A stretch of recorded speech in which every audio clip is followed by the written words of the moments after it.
So more applications. But as I said before, now the trick is you have to make the equation.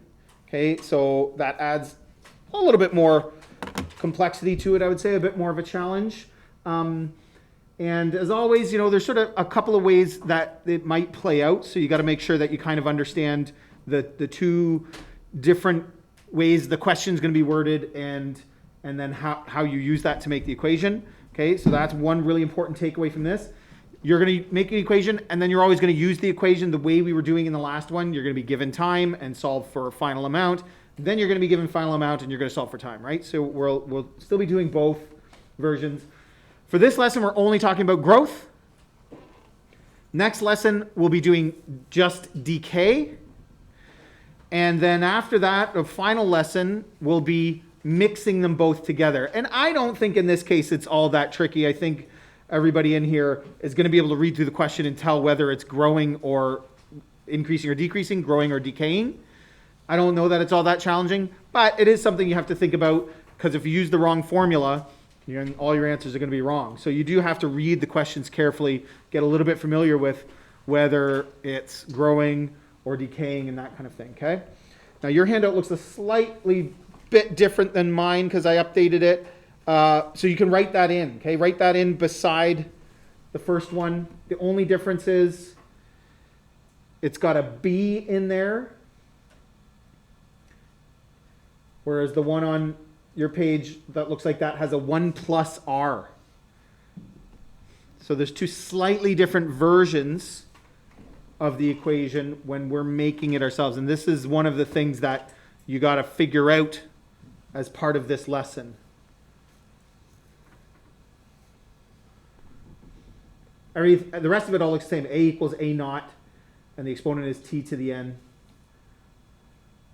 And I didn't talk about this in the last lesson. Well, we touched on it, but we didn't have that b greater than 0. That's wrong. B greater than 1. That should say, whoops, fix that better. That should say b greater than 1. And as long as b is greater than 1, it's growth. Okay? When we do decay, we'll have the same formula, but b will be less than 1. B is always greater than 0. If b was less than 0, that means it would be negative. That doesn't make any sense. I'm not going to get into that too much further, but exponential functions don't have bases that are negative. Okay? I'll let you think about why that would be. So our base is always positive. The b does stand for base like it did in the previous lesson. The difference here is when it's growth, b is going to be a big number, bigger than 1. That's going to make it grow. Okay? So again, we're going to write out what all these different parts mean. We already wrote it down. It's almost all the same, except we have the R to deal with this time. So A is the final amount. A naught is the initial amount.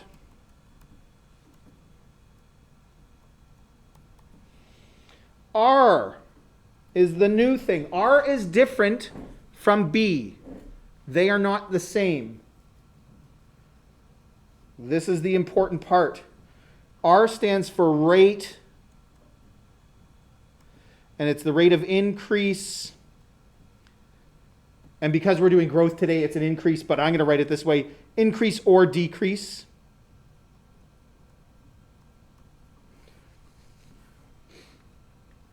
Because we'll have an R when we do decay as well. And it's written as a decimal, generally speaking. But it's given as a percentage, generally speaking. Percentages are something most of you by now are fairly familiar with, hopefully comfortable with, so I don't think that part's going to be too tricky either.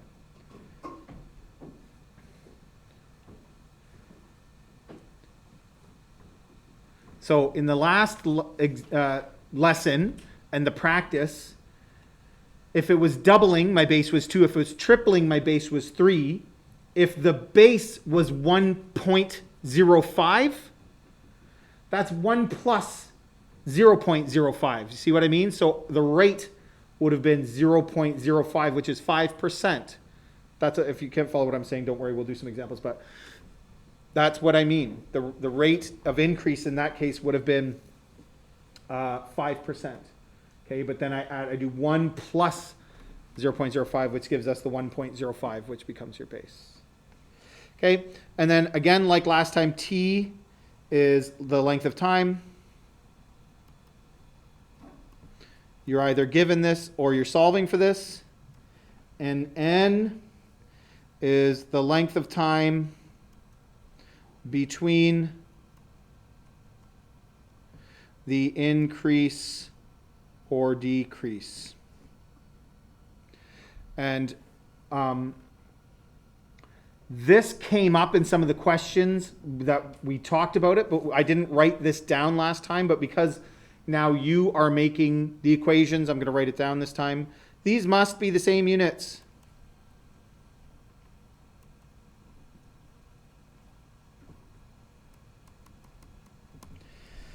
So if n is in months, then t has to be in months as well. And like we saw, if t is given in years, you need to convert it to months.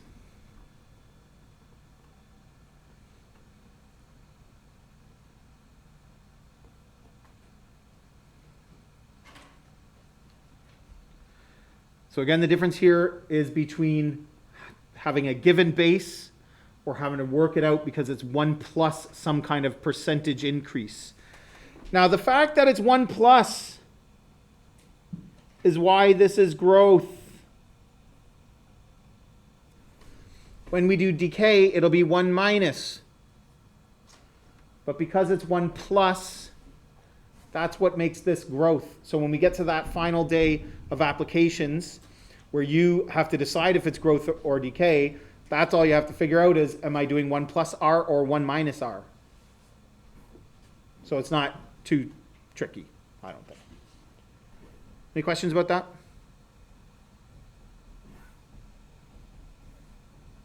All right, let's try one. You deposit $1,000 into a bank account that pays interest at 5% / A. What does that mean? It means per year.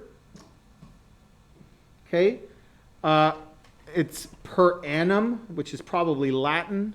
It sounds kind of French, but I think it's probably Latin or something like that. And it's a standard thing you see in finance. So if you see that in worksheets, it just means per year. So / A. I'm going to write that down.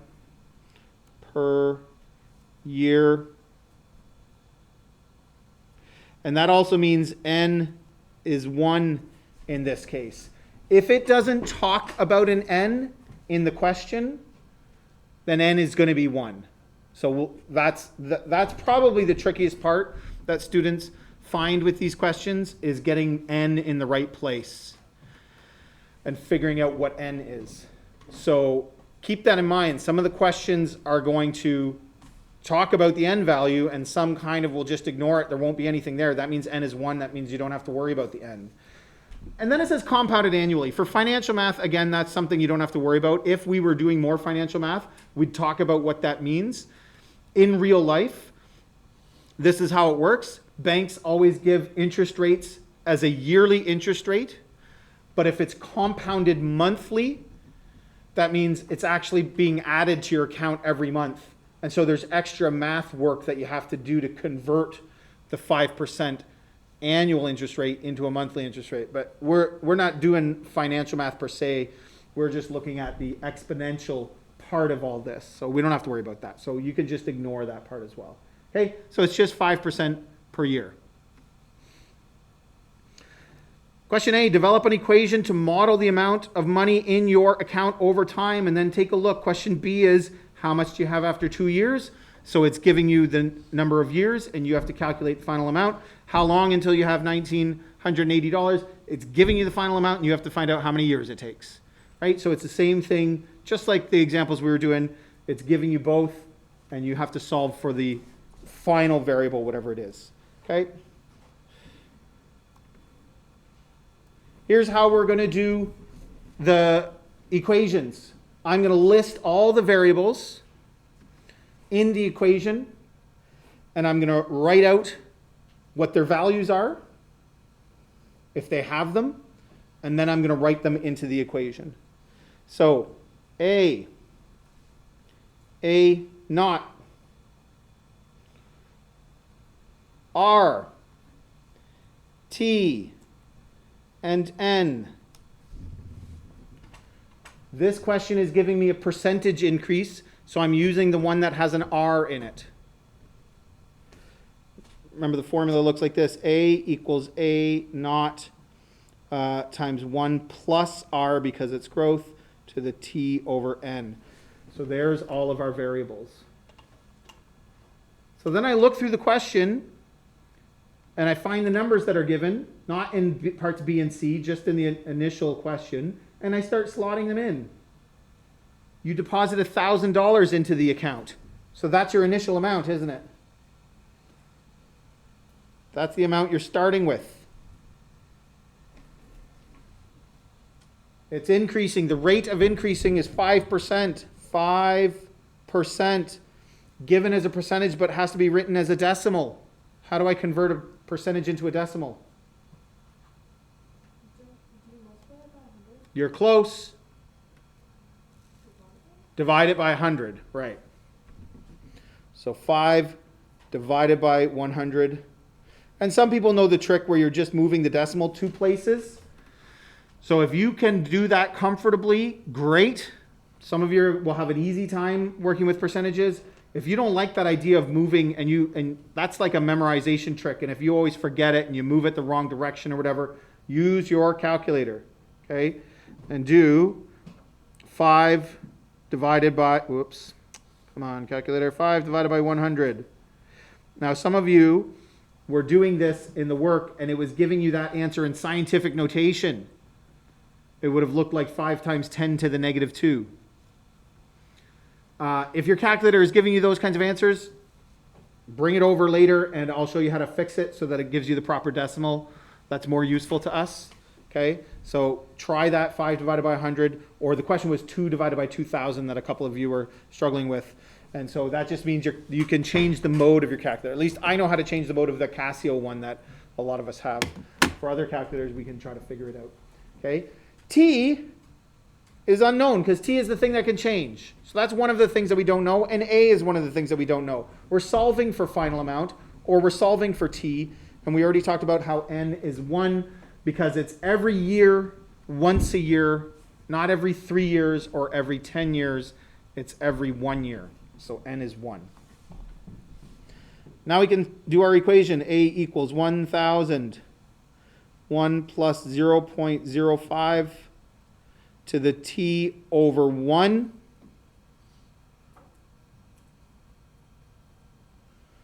But how we actually want to write it, you don't have to write it 3 times. You definitely don't have to write it 3 times. You don't even have to write it twice. If you can do this all in one, that's totally fine. 1.05 to the T. That's the version that we want and that we're going to use.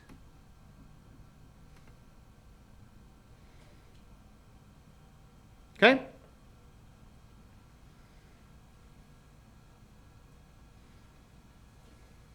Any questions? Now that we have our equation, using it is just like what we were doing before. How much do you have after 2 years? So B.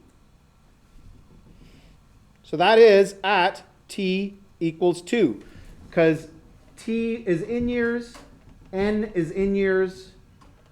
It's giving us the years. We're not converting it to months or anything like that. It's just 2.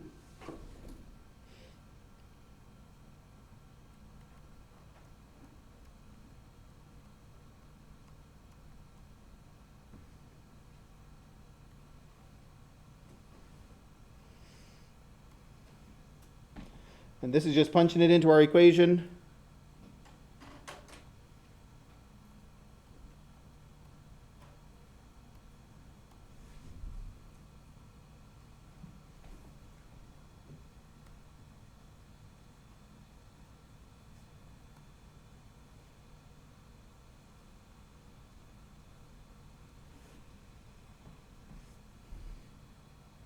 So I got 1102.5.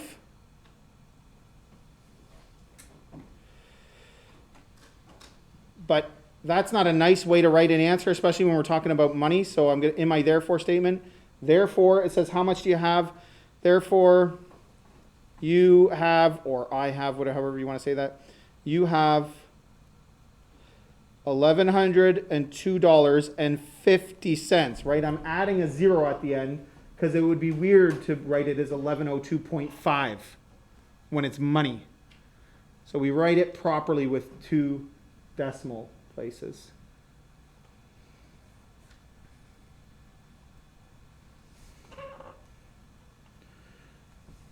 Now, as an aside, I want you to think about what this means.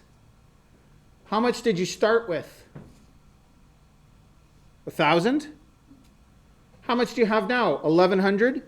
So how much interest did you earn?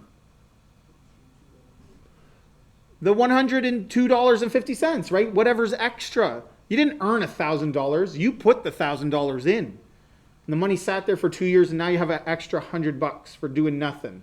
Not that much money, but it's better than nothing, right? So that means you earned $102.50 in interest. Again, if we were actually doing more on financial math, that would be a big part of it. We would talk about what's your total amount you have at the end? How much of that is interest? When you buy a house and you're paying your mortgage, or you buy a car, that's how the banks break it down. When you make your payments, this much of it is interest, this much of it is paying for the car, this much is this much, like, this is how financial math works. But again, that's not really our focus. Okay, C. Everybody good? So C is the kind, how long until you have $1,980? So that's giving us the final amount.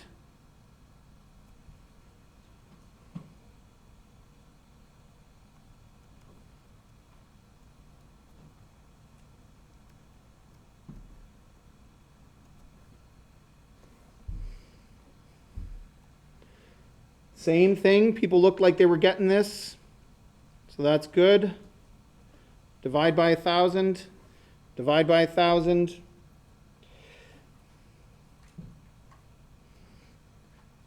That should give you 1.98.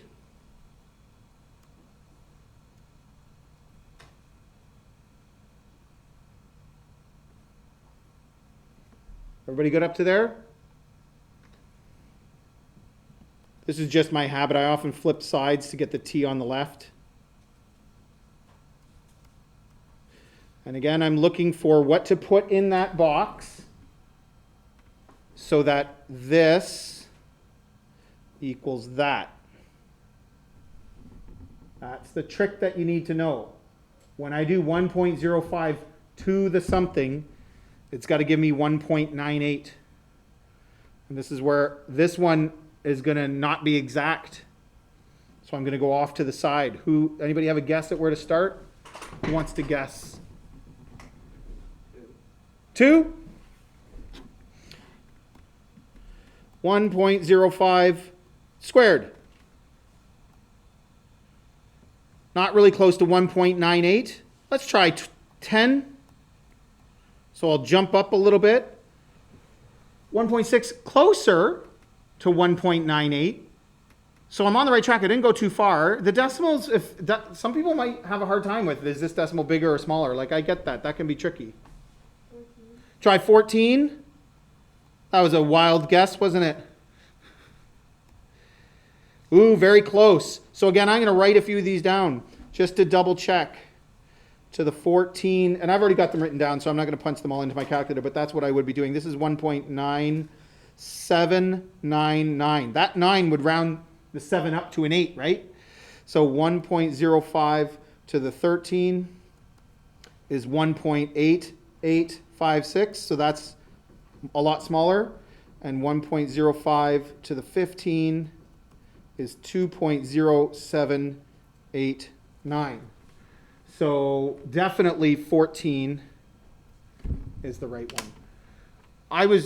I tried 10 and it was getting closer, I probably would have jumped up to 15 next and realized that it was too far, and then tried 14, and then maybe checked 13 just to be sure. It's not how many you try. You have to get the right one. I imagine some of you are saying, like, I don't want to write that down and show those steps. I'm confident that that's the correct one. Yep, that's up to you. But if on a test you put 13 because you thought that was close enough, well, I'm going to mark it wrong. Okay? So you just have to be sure of your answer when you do these. That's the key to these. And it's not exactly 14. It's about 14. It's just off. But it is very close. So that's why I use the little squiggly equals means approximately. Therefore, t equals 14. Therefore, it will take 14 years.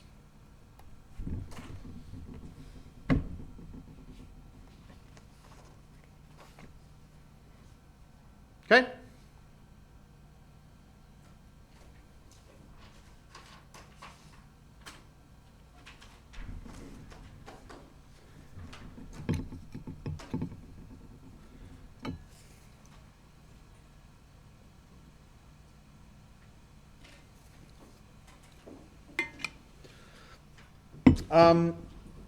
You will notice a lot of repetition in the types of questions. Those financial questions, that's one of the types that we see.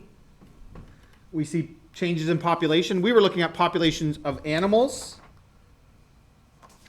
Okay, so you might have the population of rabbits or rats or what's the other one? Mice that we see, like it might be about that. But this one's about population of people. Population of people definitely doesn't grow as fast as rabbits because rabbits are famous to have lots of baby rabbits in their litters. Whereas people, when they have a baby, as you probably know, generally only have one. And have to wait basically a year before they can have another one, right? So we don't propagate as fast as some animals do. Anyway, so this one's not doubling. The mice were doubling. The rabbits were doubling. This one's just growing by 2% per year. Town of Jordanville has a population of 190,000 people and is growing by, that sounds more like a city than a town to me, but whatever, and is growing by 2% per year. So each year, not every 2 years, not every 3 years, not every 4 years, every year, so n is 1. Okay? Same thing, we're going to write this out. This time I'm going to use p for population. P equals p naught, 1 plus r to the t over n. So the final amount is what we're going to be solving for. The initial amount is 190,000. R is 2%, which is 2 divided by 100, which is 0.02.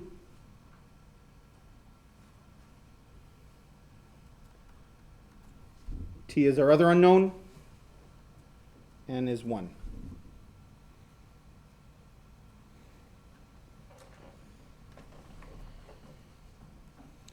Not a lot of numbers in these. When you have an n value, it's like I said before, it does make it a bit trickier, but you know, there's like I think it's straightforward. You can correct me if I'm wrong, but I think it's straightforward to tell which one's the initial amount, which one's the rate, right? It's a percentage. Okay, you try to write the formula.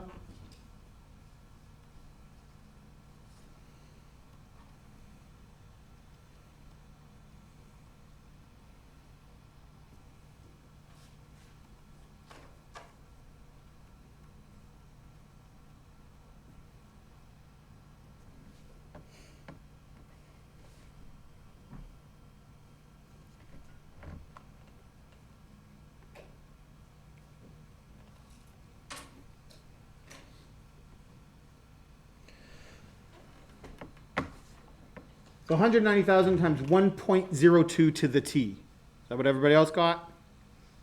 Awesome.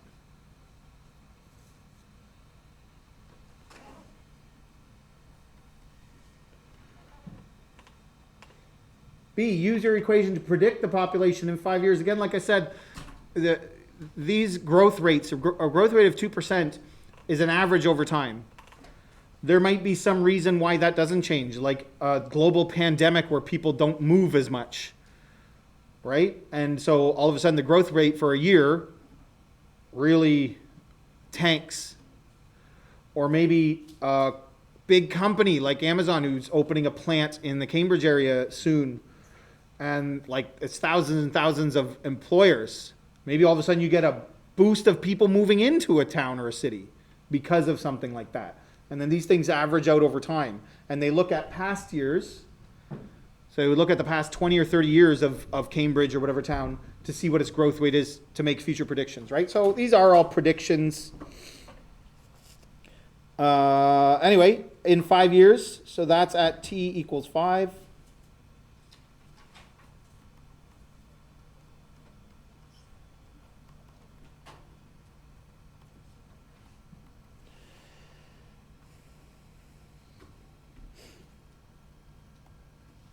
So 1,900,000. I think a lot of you have gotten way ahead of me. 1.02 to the 5. So what's my answer here? Cadence. 209,705. So you're rounding to the nearest whole. Can you tell me why? Because it's people and not money. Very good. So like we talked about in the last lesson, if it's money, you shouldn't have to be told it's automatically 2 decimal places. If it's mice or people, well, you can't have 0.35 of a person. So generally, and in this class, this will be our rule, we will round to the nearest whole person or whole mouse or rabbit or whatever. People, and there's somebody, joker in the class, what about babies? A baby's 0.3 of a person, or what about somebody who lost their leg or something like that? No, that's not how this works. You're either a person or you're not. Okay?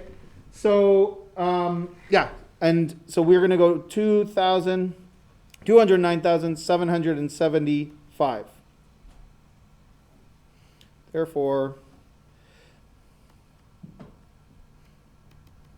there will be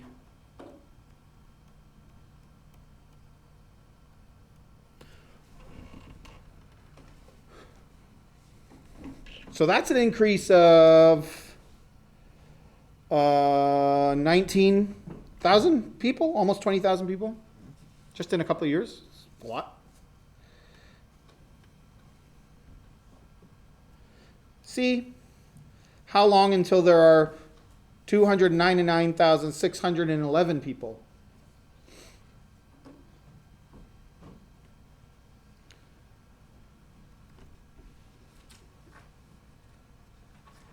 So if you know how to do this, go ahead and do it. It looks like some of you have already done it and some of you are already going at it. That's great.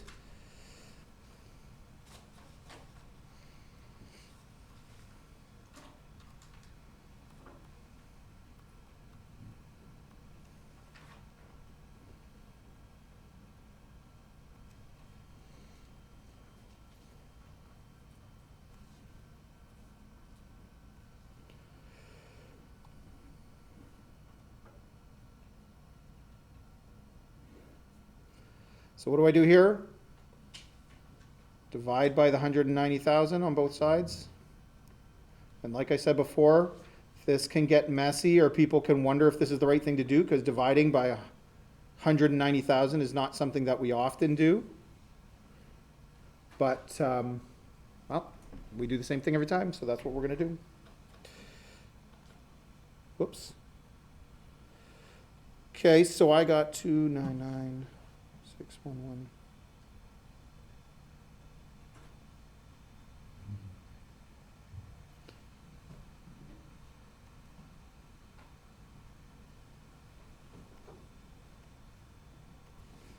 And I definitely can see people getting lost at this next step. You kind of know what to do there. You know where to sub in. You set up the equation. You're okay with that part. And then it's weird the rest of this because the numbers are messy, not as friendly as they were doing the equations prior to this.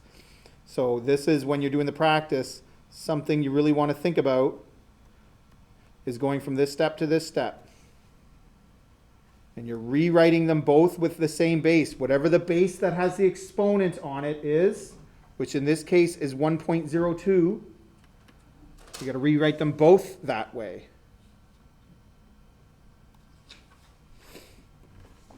And I think I've made my point, but like it's not easy to know where to start. So I could see somebody going, well, I don't know, what about 10?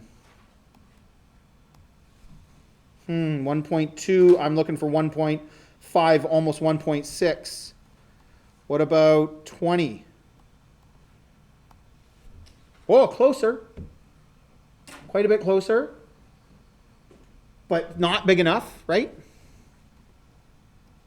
25. Too big. Okay. And if you keep going, but 25 is close. 1.02 to the 22 is about 1.5460. 1.02 to the 23 is 1.5769. I want to see that one. 1.02 to the 23. So it's not exact. I rounded the 9. You can see it's not exact because that looks like exactly like the number that we're looking for. But it's very close.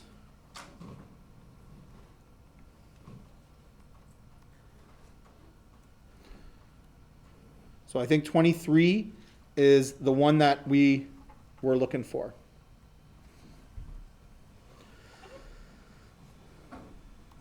All right, so we said it was 23, therefore t equals 23.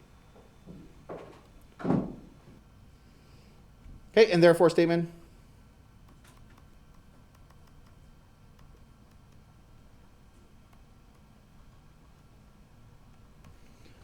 Are we good? People feeling okay about this? All right. One more.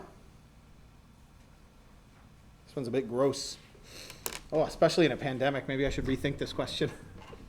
The bacteria on your math homework doubles every 2 hours. There is a current, it looks like there's a word missing there. There is a current population of that's a terrible sentence. The current population of bacteria is 400. Okay, so first things first, create an equation. Now this one is a little bit different.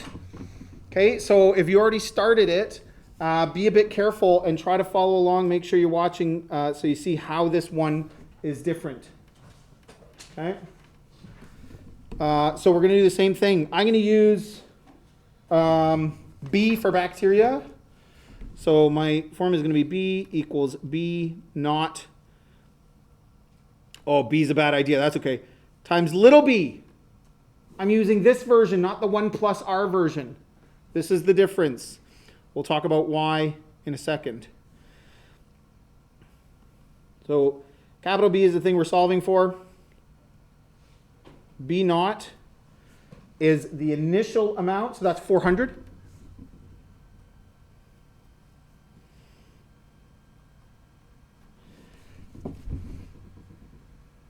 And here's the part that's a little bit different. If it's doubling, what's my multiplier? It's 2. It's not 1 plus 2, right? So we're not using the 1 plus r version. It's just 2. Now you don't have to write it out the way that I'm writing it out. So if you just know that it's 2 and you're just putting it into the equation and you're not even thinking about whether it's 1 plus r or b or whatever, that's fine. But it's important that you understand that this one's a little bit different. It's actually 1 plus 1 because the rate of increase is 100%. It's increasing by 100%. It's doubling. An increase of 100% is you've doubled it, right? You took everything that you had and you added it back on again. That's doubling. So if you were doing 1 plus r, it'd be 1 plus 1. But that's a weird way to think about it. So the best way to think about it is when it gives, some questions are going to give you the multiplier. And you just put it in. And some questions are going to give you the percentage increase or decrease. And that's when you use the 1 plus r, or when we do decay, it'll be 1 minus r. Now, careful. One other thing that's different from the previous two, what is it? Does anybody know? The N, what is it? It's 2 because it's every 2 hours. Means N is 2. And we sort of saw this kind of thing in the last lesson, but this is the first time that we've seen it when we're making up our own. So if you look back at the first two examples, it didn't have that. It was every year, not every 2 years or 3 years, every 1 year. So N was 1. But this is, the bacteria in your math homework doubles every 2 hours. So N is 2. So B equals 400 times 2 to the T over 2 is our equation. And then everything's the same.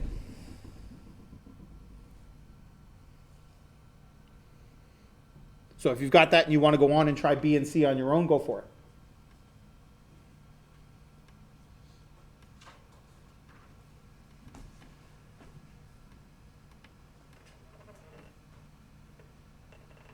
So B is, what's the population of bacteria on your homework in 2 days?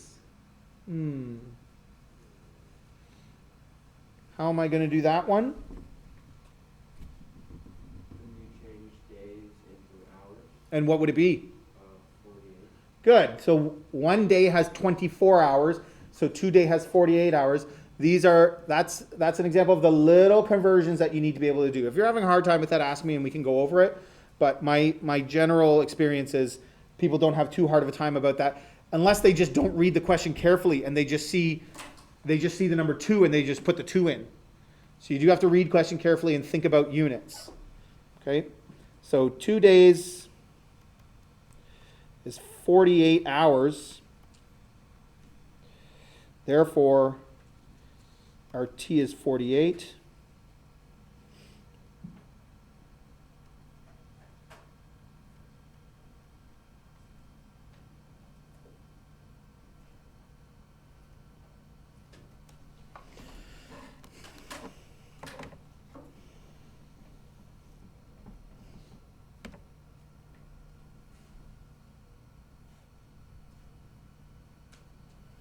Now, if I just put 48 in there and I forgot to divide by 2, I think I get on a number that's way too big.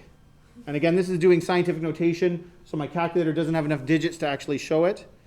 But if I add in the divided by 2, still a really big number, but not too big for my calculator. So this number is actually 6,710,886,400. Therefore, yuck, disgusting.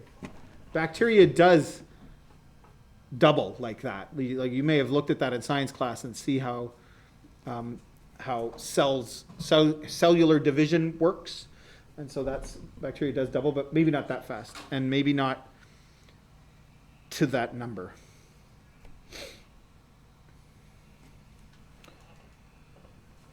Okay, and finally C. How long until there are 3,276,800 bacteria? So that's giving you your B.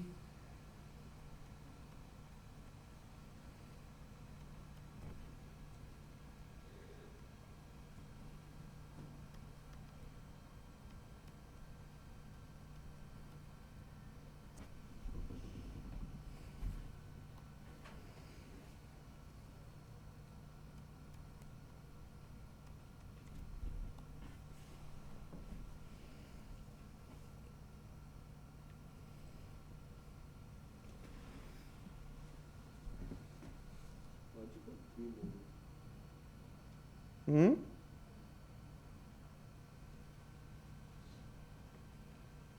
That's the number. What do you mean? The number you just got. No, no. Oh, no. This is the next question. Yeah. Did you get that other one okay? It's still there. Yeah. Okay.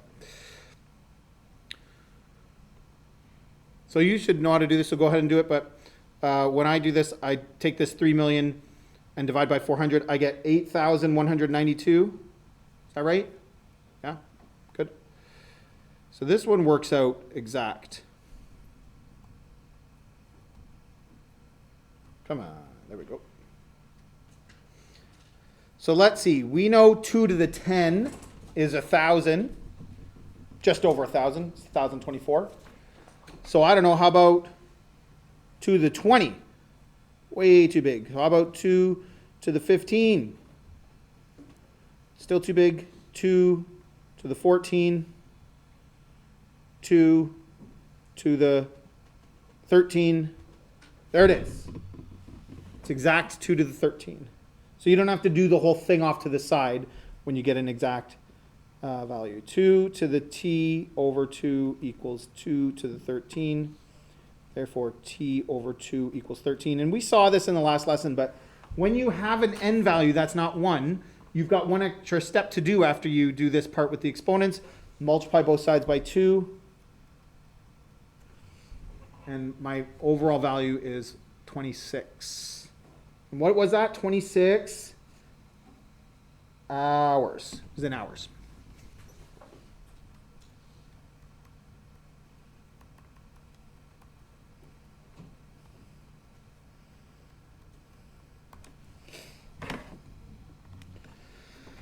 So by about noon tomorrow, or about 2 o'clock tomorrow, because it's just more than 24 hours, that's how much bacteria will be on your sheets that you're working on right now. That's disgusting.